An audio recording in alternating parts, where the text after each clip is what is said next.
Good evening, sir. Again, it's a pleasure to meet you. In your opinion, how can today's young people be steered towards a career in research? Well, first of all, they have to like research. They have to like the idea of research, of discovering, being the first to know something that others didn't know. And they have to be convinced that they can do that. And I think most people can be. It's partly a matter of self-confidence, partly a matter of gaining experience. And there should be plenty of opportunities for young people to work in the lab if they'd like to do that and see how discoveries are made.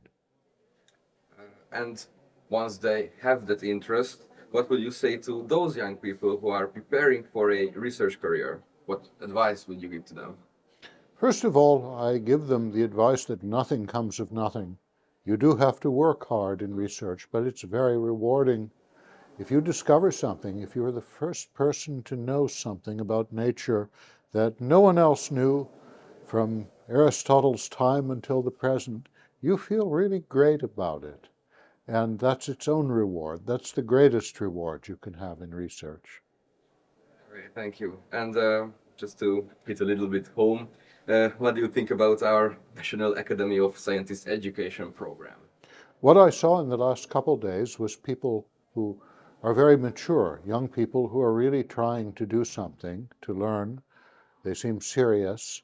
They seem to be quite engaged in what they're doing. I watched people doing molecular biology in labs, although at a very early level they seemed very fascinated by it. Looking at histology and pathology, learning about pathology at an age much younger than I learned about pathology, doing dissections, learning anatomy. All these things impressed me.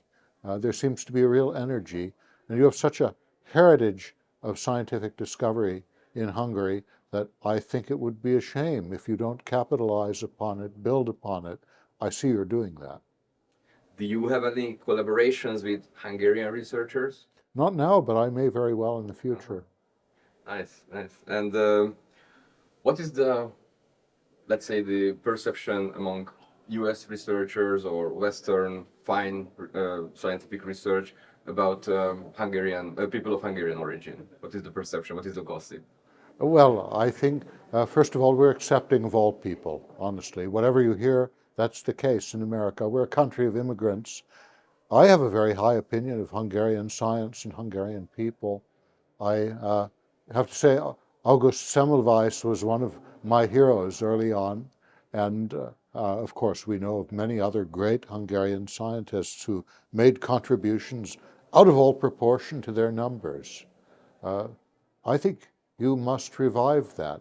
You must build upon it. People in Hungary know about their history, and they should want to be part of it, part of a rebirth of Hungarian science. And for those who are might get discouraged by difficulties or failures, what is your advice for them? How do you cope with difficulties, failures in your research? Everything a scientist does is solving problems. If we didn't have problems, it would be a very different world. It would be as though the stock market goes up every single day without ever going down. So that's life, that's reality. I like problems. I like tough problems, and I like to spend time solving them. Makes me feel better when they're finally solved.